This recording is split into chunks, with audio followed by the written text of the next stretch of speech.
Welcome to another edition of the WIA Pod, your weekly dose of inspiration, fun, insights and education about life as a female and quite often a male in our amazing industry. As ever, huge thanks to our fantastic sponsors, Digital Sparks, who are an amazing content creator for so many agents and suppliers across the industry. And of course, they are brilliant producers of our pod every single week. So welcome to this week's dose of the WIA Pod.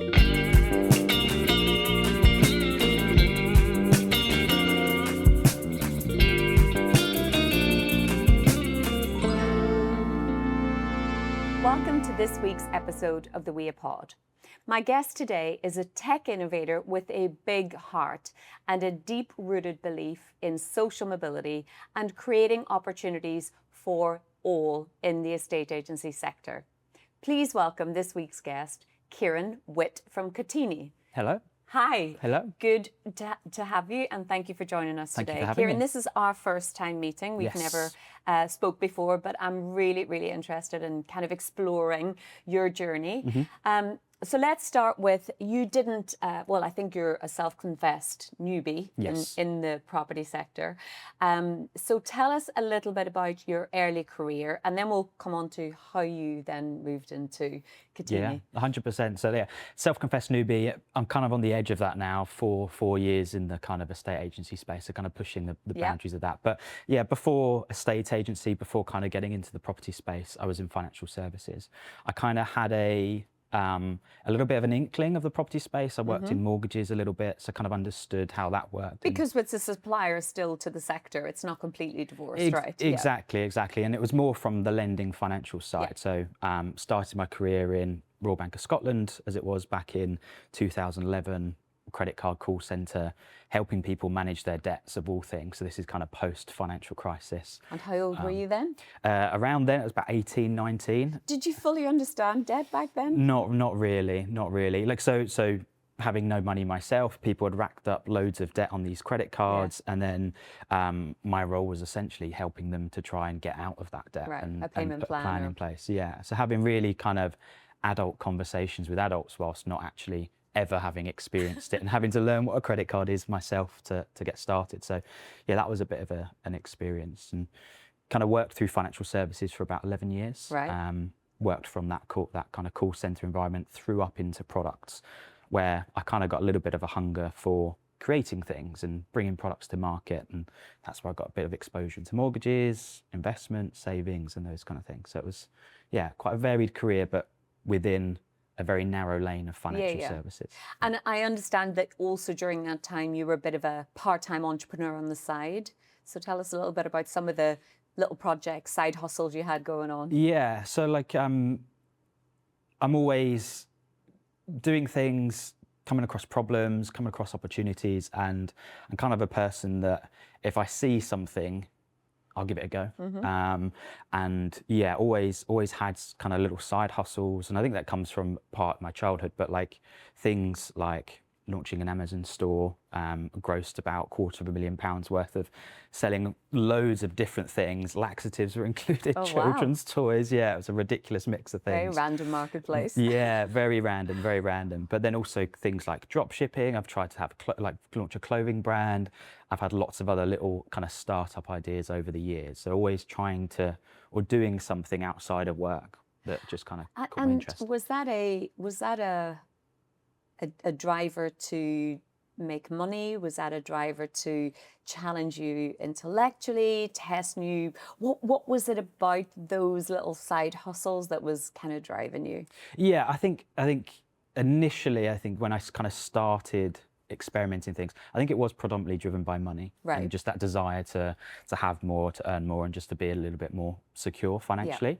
But as time went on and as I progressed through my career, it was more just the fun and can I do it? Like, okay, this looks like it's relatively easy. And I think a lot of people resonate with this. You work with a lot of different people, and a lot of people get to very high positions, and you look at them and you're like, how are you doing that job? I don't think you necessarily deserve to be there. And that kind of opened my eyes to, okay, well, anyone can do anything really.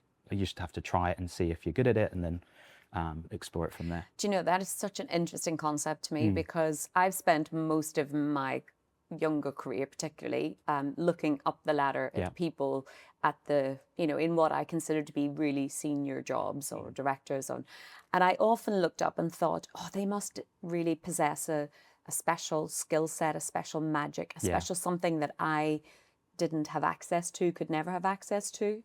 And when the further up the proverbial ladder you go, or the more senior you become, or the different things that you achieve and things that you deliver, you say, it's not about a special skill set. It's actually about their own belief in themselves and backing themselves and having a go. Yeah, belief, opportunity as well. I think sometimes, like not everyone is in their position through meritocracy. Absolutely. And I think the more varied and the more things you do, the more you come to realise that, and the more you come to realise that actually it's largely myself that can drive me to create achieve your these own things. opportunity. Yeah, 100%. Yeah. Yeah, I believe so. Okay, that's interesting. So then Kotini was born. So tell us about how you move from financial services or that vector into creating your own, co-founding your own business. Yeah, so Kotini, so I started this around 2002. It actually started a little bit before that, and it was like most PropTech startups in the property space, born out of personal experience. I went through the home buying process and thought, you know what, there's a few bits here that could be improved. Why don't we do something about it? That was kind of coming from my context of so I worked at Coots at the time. We were building a retail investment proposition, trying to make it super simple for high net worth individuals to invest thousands, millions of pounds into investment funds.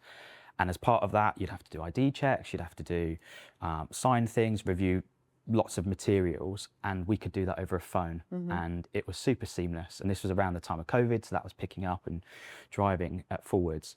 I then went through the home buying, selling process, and then buying my second home personally. And so I've gone from this environment of where everything's digitized to this environment where clunky. Yeah, clunky, and there's not so much digitized there. So that was kind of the catalyst of, okay, there's something here. I've solved some of these problems over here. Can I bring that over here and solve some problems? And I was getting a little bit disenfranchised with work, putting a lot of effort in, but not getting as much back from it. And that was the catalyst. And then Kotini started at that point. It started as a company called Deuce, and we wanted to start by helping people share the home buying journey because that was a bit clunky. And then it morphed into a first-time buyer support product. And we did that for about a year, found it impossible to sell it to first-time buyers because they just didn't believe the problem that we were telling them they're about to have. They just, I'm going to buy this home, it's going to take me 6 months. That doesn't feel rational.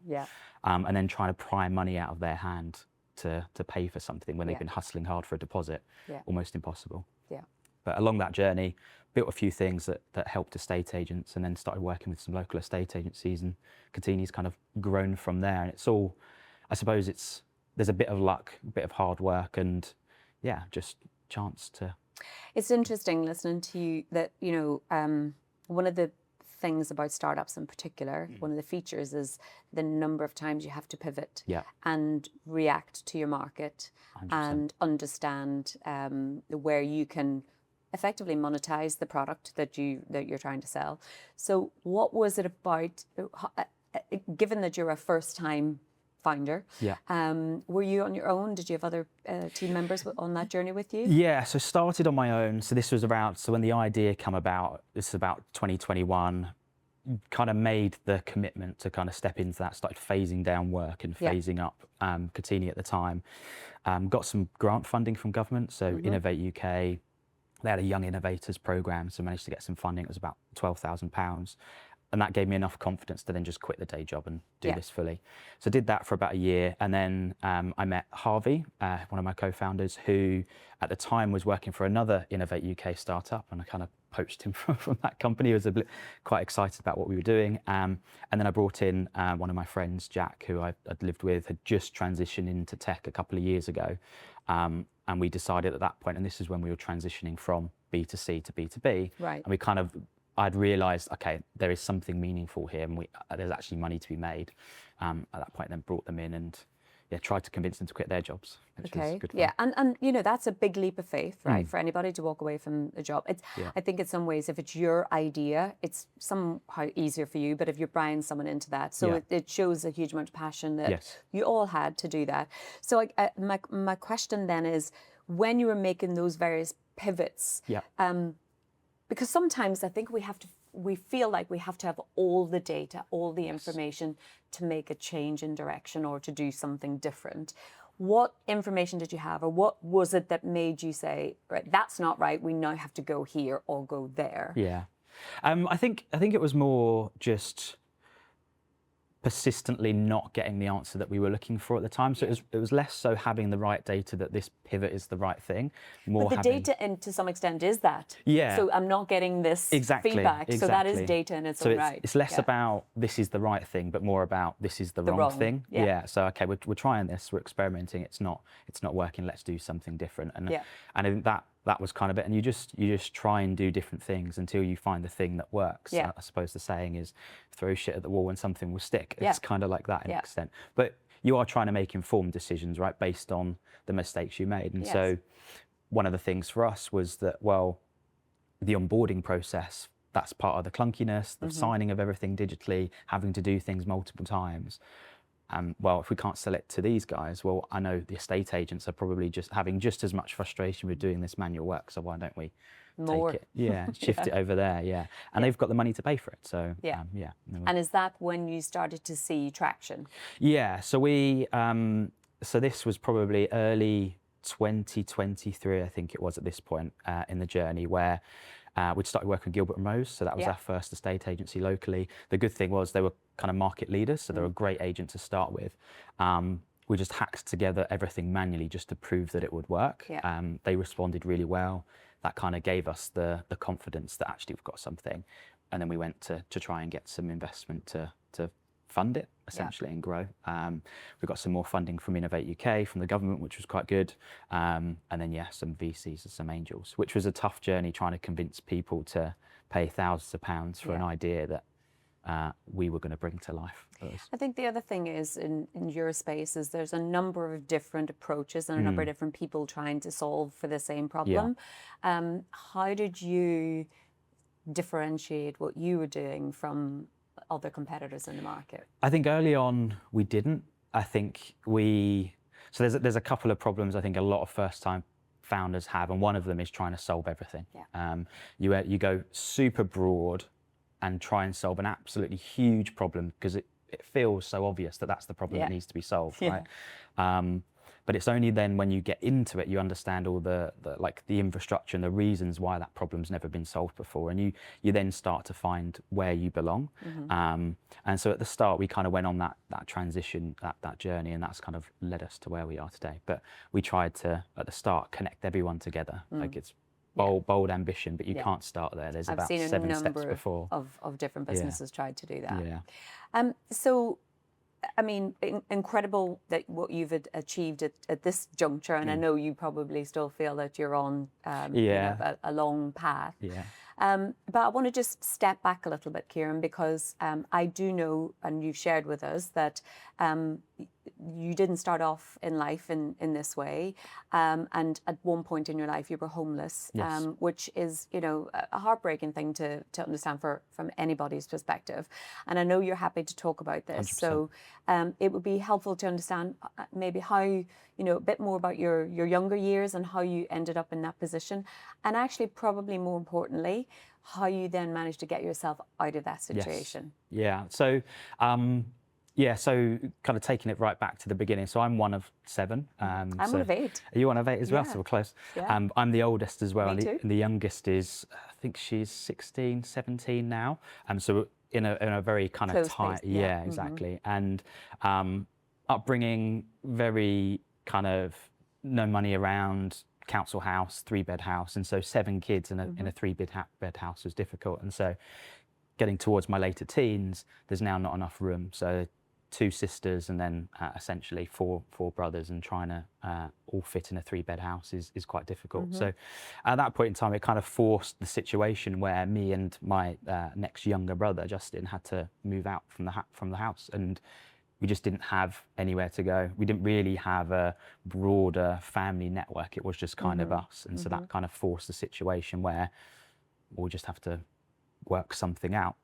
And at the time, I had a car, driving to and from work, and this was around the time I was at college. And so then it was sleeping in my car, trying to sofa surf and sleep at friends' houses, outstay your welcome for a couple of months, sleep in the car for a couple of weeks, then find another friend and be with them, and then just kind of rotate. And yeah, so it was, I reflect on it now, and you'd look at that and think it was quite a very tricky time. But I think in the moment it was just, it is what it is. Needs must. Yeah, it is what it is, right? You just I've just got to one step in front of the other and move on. And at that time as well, I was also in college, so like second year of college, had aspirations of going to university, wanted to go do aeronautical engineering, and just the homelessness, that situation just got in the way. I was always late for college and things like that, and so never got the grades that I wanted to. And then that kind of pushed me into the start of my career in financial services.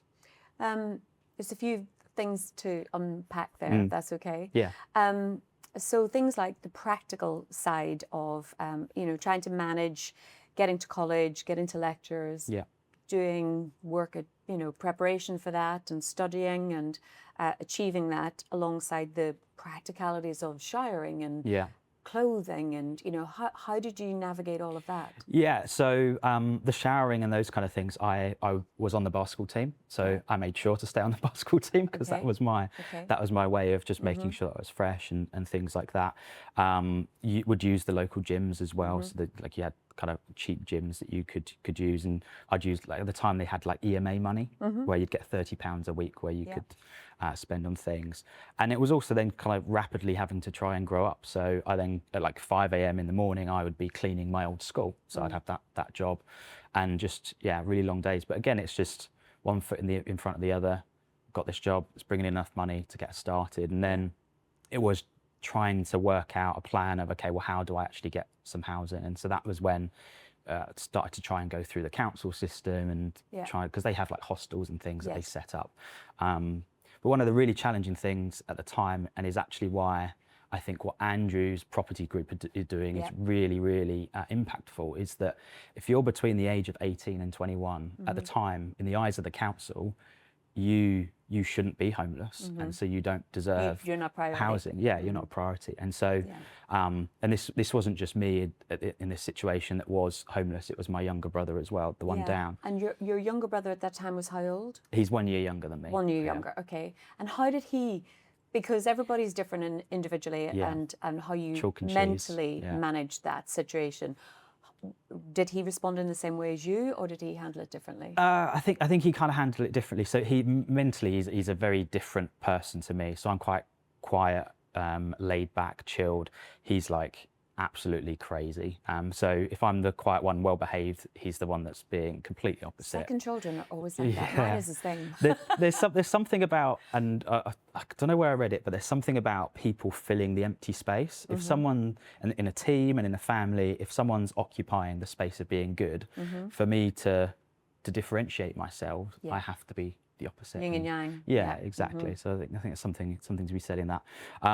So he was going through the same sort of process, but that in a sense forced me to then also, like, it was less about me sometimes. It was more about, okay, protection. Make sure that he's okay as well and whatnot. And we went through the system differently, and so he would have a hostel sometimes, and I would have a hostel sometimes, and so I would stay with him if he had one, and he would stay with me, and would just kind of worked it out essentially. What did that do for your relationship over the long term? I think like we are very different, so we butt heads a lot. Like we can't be around each other for like a very long time. Like if we were living together for like months on end, it just wouldn't work. But yeah, we've got a strong relationship, just like, again, bonded through experience. Yeah, exactly. Well, yeah, he actually lives a few roads down from me now, and he's getting a skip dropped on my drive this morning. So close enough, but also like a little bit disconnected. Well, thank you for sharing that. And welcome. it is it shows a huge amount of resilience to get yourself out of that situation, and not only just get yourself out of it, but to really build on it. So just come back to your role as a founder, and one of the things that we talk about a lot in business is the long game or the short game. Yeah.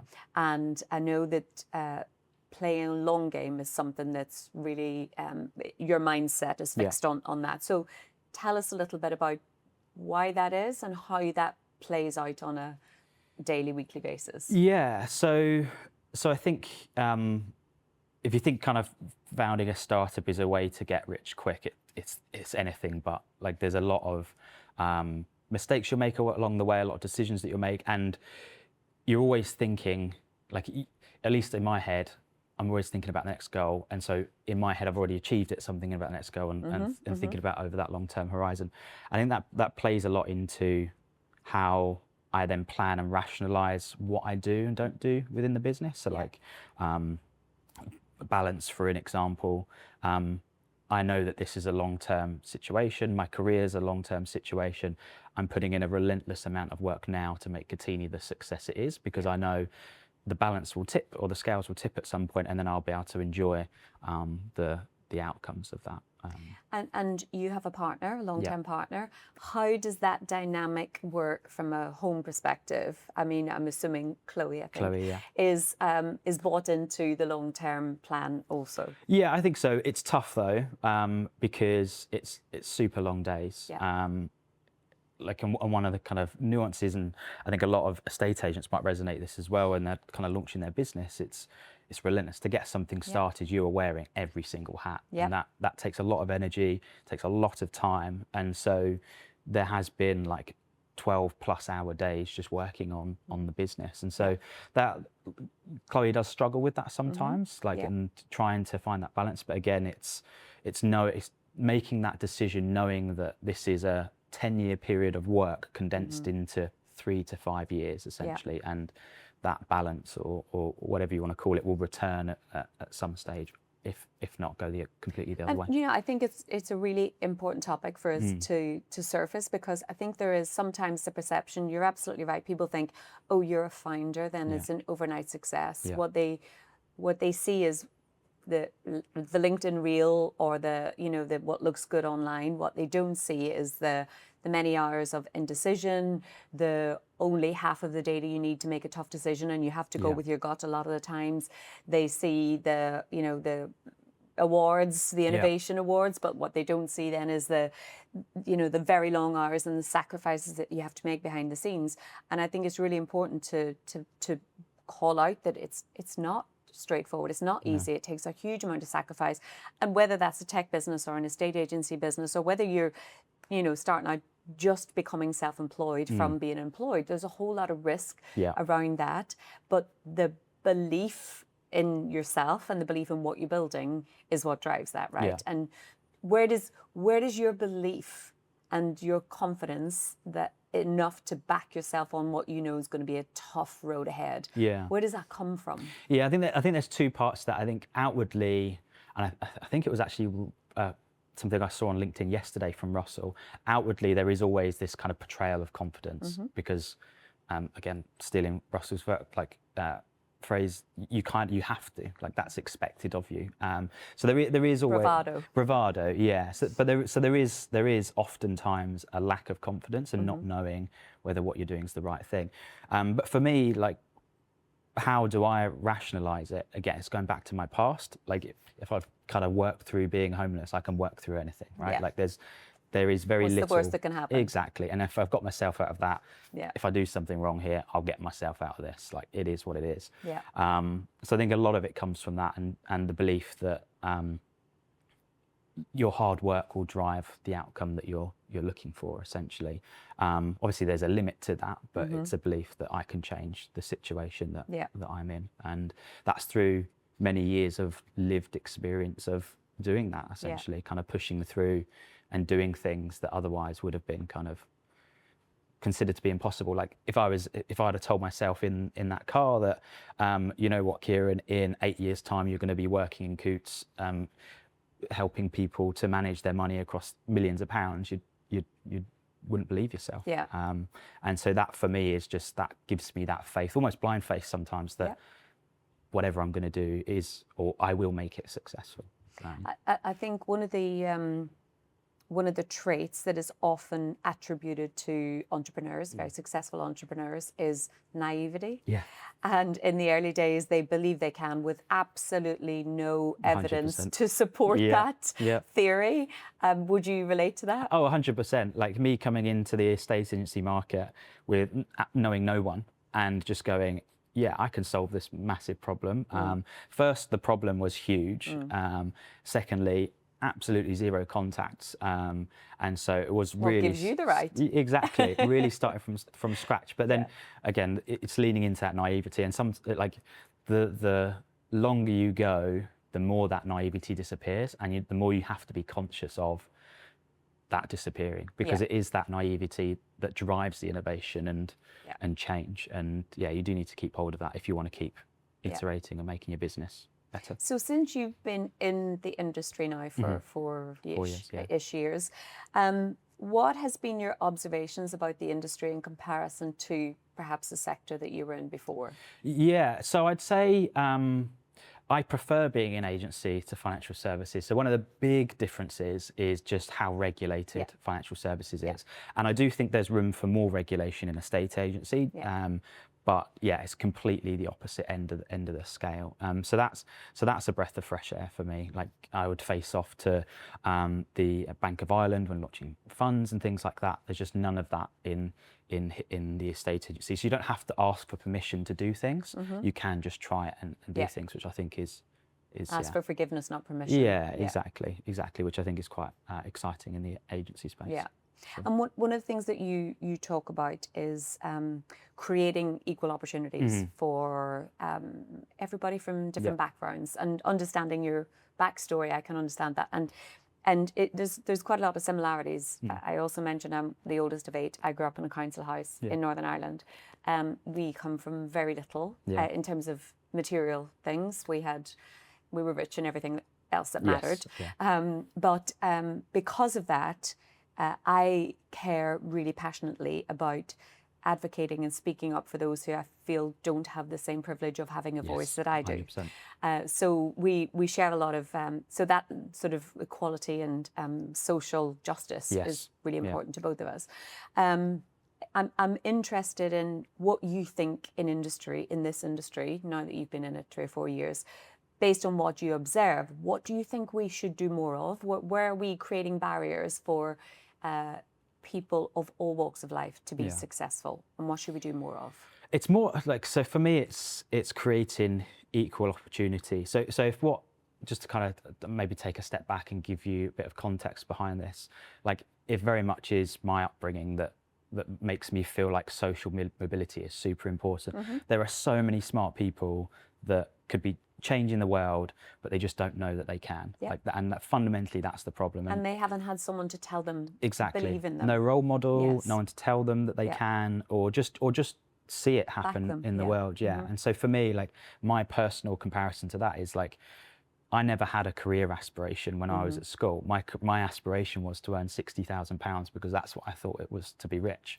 And then as I kind of worked through my career, I started to then open up to the world. Well, actually, no, £60,000 isn't the ceiling. It was the ceiling because that was the most anyone told me they'd earned. And so you then start to get exposed to these opportunities, and you realise that you can take them, and you realise that other people that are taking these have just been exposed to opportunities earlier than you. And so for me, I think what drives a lot of social mobility is just helping people to understand that you can do whatever you want to do. You can take that opportunity, you can explore that passion. And so for me, it's about creating that space, which is easier said than done. Like for example, if you're promoting a job, how on earth do you make sure that you've got a wide variety of people applying for that? And so it is a bit of a challenge, but that's.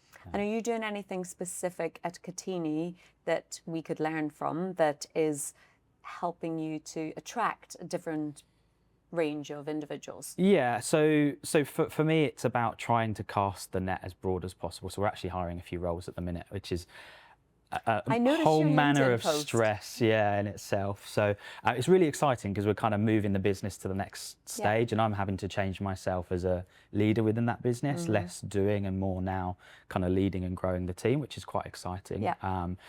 But yeah, for me, it's casting the net wide, and also not just putting the job advert out there and just letting it kind of float. It's exploring those corners and those niches where underrepresented people are, or people that aren't necessarily given the right opportunities are able to apply. Yeah. It's the same for my founders as well. Jack and Harvey also, similar sort of backgrounds. They haven't been homeless, but again, come from very humble beginnings. Like Jack is from as far north as you get in the UK, Carlisle, where very like manufacturing driven, mostly poor town. And so, as a team, we're very driven by driving that social mobility. So we've got plans to bring in apprentices and through those upstart schemes. And also just like, part of it's also a little bit selfish because we know that those people work incredibly hard because they've been given the opportunity to work hard. And so it's good for the business, but then also good for giving back, essentially. I always, when I'm hiring people, one of the things that I'm giving away a bit of a secret here, but one of the things that I typically look for, it depends on the role, of course, but I look for an individual who's got something to prove to themselves. Not necessarily to anybody else, but to themselves, because either they feel like they haven't fulfilled their own potential, they have let themselves down in the past, or they've not just reached the level that they believe that they can, or they're aspiring to. And I always feel those people will give you so much more than those who've kind of got to a level they're really happy and they've almost lost that hunger. So I totally understand, and that's probably because I was that person for a very, and still am that person, you know. And I don't think you lose it either. Like, again, like you get to a level and you've got stability and you feel comfortable in who you are and what you've achieved. But that hunger to do more, innate, isn't it? It's in you. It's in your DNA. It doesn't ever go. Yeah. I don't want it to ever go. No. I never want to be complacent ever. No. So I guess the final question about your career in Kotini is fast forward, say 5 years time. What do you want Kotini to stand for, and what do you want your Kieran as a leader in this sector to stand for as well? Yeah, so I think there's a couple of angles to that. I think first and foremost, obviously, fast forward a few years, I want us to be across at least 10% of property transactions, and hopefully we'll get that in a couple of years. But the main thing that we're trying to achieve with the business is freeing up agents to be great agents, right? Like naturally, salespeople, not administrators, don't want to be chasing compliance and paperwork. So we want to be just helping the best agents to be the best versions of themselves and enjoy more of their job, right? We've got quite a few self-employed agents and smaller independents that work with us, and it's quite satisfying to help them do more of what they love and less of the things that they don't. So we definitely want to be doing more of that. Outside of kind of business goals, for me, I want to be able to reflect on Kotini and see it as a success, both for me and my investors. And then for my team, and I've been thinking about this a lot over the last few days, like I would be insanely happy if I can make all of my team super rich. Like it's, and I've never really thought about it recently until kind of going through this hiring process. Just being able to give others financial freedom, I think that's quite empowering. Like I really want financial freedom for myself, and I'd love to be able to give that to others. And so for me, being able to kind of make that happen for the team is and what do you financial freedom is I guess it's used quite a lot. What does it mean to you personally? You can't talk for the rest of your team, but for you personally, what does that mean? So it's the ability to make for me any decisions without having to worry about what that's going to look like financially. And again, tying it back to my kind of roots, as it were. Like every so often I reflect on having to go to like my local Asda's to buy food, but I'd always have to check my card in the cash machine to make sure I had money to buy whatever it is I wanted to buy. So for me, financial freedom is never having to do that, essentially. And so it's not like having millions and millions of pounds. It's just being comfortable knowing that whatever decision I'm making, I can just make it. Yeah. And there's financially nothing holding me back. Yeah, thank you. So we're on the WIA pod, and it would be inappropriate not to talk a little bit about women in estate agency, the movement. Yeah. Why do you think that having these kinds of conversations in this kind of forum, as well as having some of the broader conversations that we have on the WIA conference and in our community generally, why do you think that is important for this industry? It goes back to that equal opportunity point, I think, and just creating representation. I think, so I come onto this, like I don't want my story to ever be a sob story, because it's not, it's just part of who I am, and it's how I got to where I am, right? And there are probably lots of other people that have had similar sorts of experiences, but don't realise what they can do and how that can drive them forward. So I think for me, it's about creating visibility of those things and helping people to understand that you can do whatever you want to do. Yeah. You just need to work your hard. background or your past does not define you. Exactly. And regardless of where you are in life, you can make an active choice for the future to be different than what your past has been.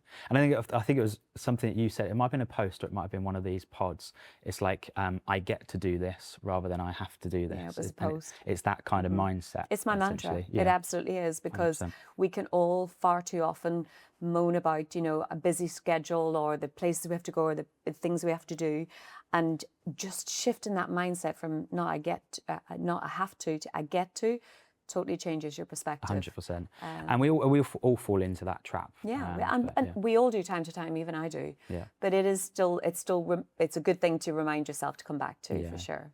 100%. So my final question, Kieran, you were actually nominated to be on this pod by Simon Gates. Yes. And we ask all of our guests to nominate someone that they like to see here in the future. So who would you like to nominate? Yeah, so I've been thinking about this for the last couple of days. I kind of have 2 nominations. That's okay. So first one, Annalise Walmsley, I think. So she's sales director for us at Kotini. Very Phenomenal inspirational. story. Exactly, and a very inspirational individual. So it'd be great to see her on. And then my second one, if I can have a second one. You can. Stevie Hook. Okay, yes. So, yeah, Stevie, background in estate agency, transitioned over to the supply side at Landmark, and now she's over at LMS. And I think she's an interesting person, and I think she'd have a good story to tell. Well, Annalise and Stevie, we're coming for you.